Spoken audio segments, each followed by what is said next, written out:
शनिवार व्रत। शनि साढ़े साती, शनि ढैया, शनि दोष निवारण और शनि ग्रह शांति हेतु। शनिवार व्रत महात्म्य। ऐसा माना जाता है कि जिस पर वे कुपित हो जाते हैं उसके दुर्दिन शुरू हो जाते हैं। संसार में हर समस्या का समाधान है, पर शनिदेव के क्रोध से पार पाने का कोई उपाय नहीं है। यही कारण है कि भक्ति से अधिक भय के कारण सारा संसार शनिदेव को पूजता है। यह व्रत करने से शनि जनित सभी दोषों का निवारण होता है। शनि ग्रह शांत होकर व्यक्ति के कष्ट को दूर करते हैं।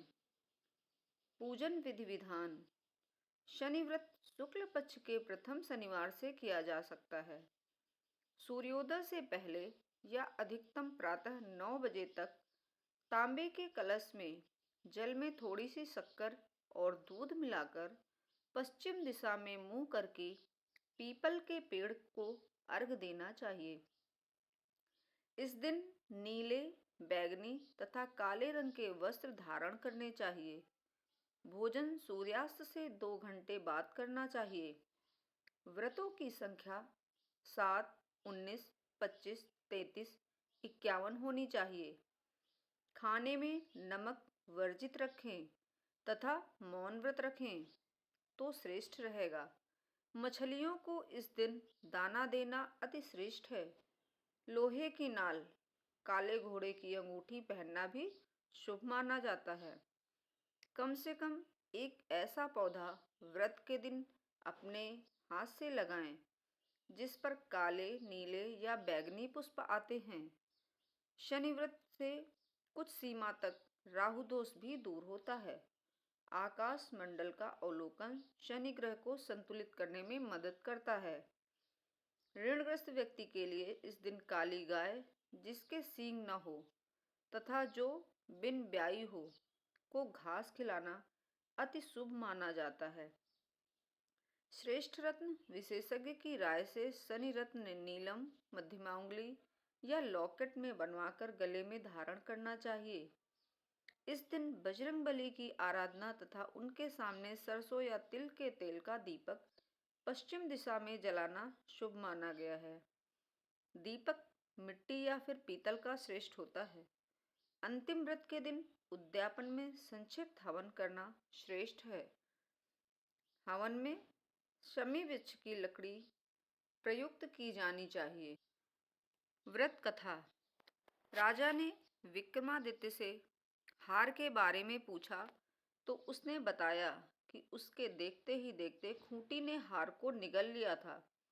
इस पर राजा ने क्रोधित होकर चोरी करने के अपराध में विक्रमादित्य के हाथ पांव काटने का आदेश दे दिया।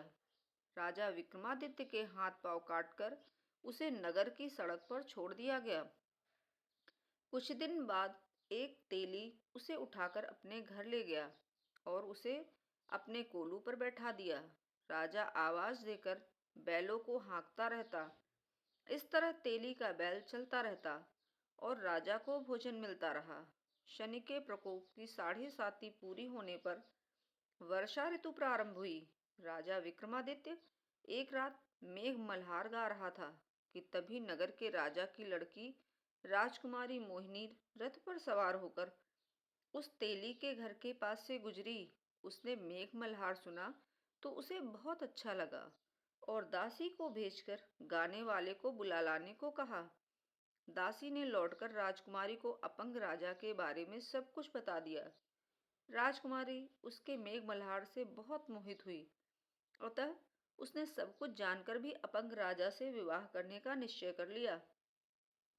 राजकुमारी ने अपने माता पिता से जब यह बात कही तो वे हैरान रह गए।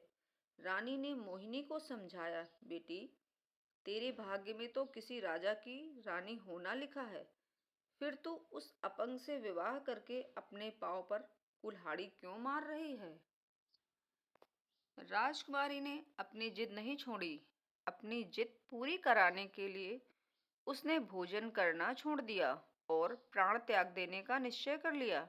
आखिर राजा रानी को विवश होकर अपंग विक्रमादित्य से राजकुमारी का विवाह करना पड़ा। विवाह के बाद राजा विक्रमादित्य और राजकुमारी तेली के घर में रहने लगे। उसी रात स्वप्न में शनिदेव ने राजा से कहा, राजा, तुमने मेरा प्रकोप देख लिया। मैंने तुम्हें अपने अपमान का दंड दिया है। राजा ने शनिदेव से क्षमा करने को कहा और प्रार्थना की, हे शनिदेव, आपने जितना दुख मुझे दिया है, अन्य किसी को न देना। शनिदेव ने कुछ सोच समझकर कहा, राजा, मैं तुम्हारी प्रार्थना स्वीकार करता हूँ। जो कोई स्त्री पुरुष मेरी पूजा करेगा, शनिवार को व्रत करके मेरी कथा सुनेगा, उस पर मेरी अनुकंपा बनी रहेगी।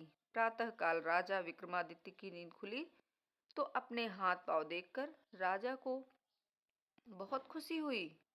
उसने मन ही मन शनिदेव को प्रणाम किया।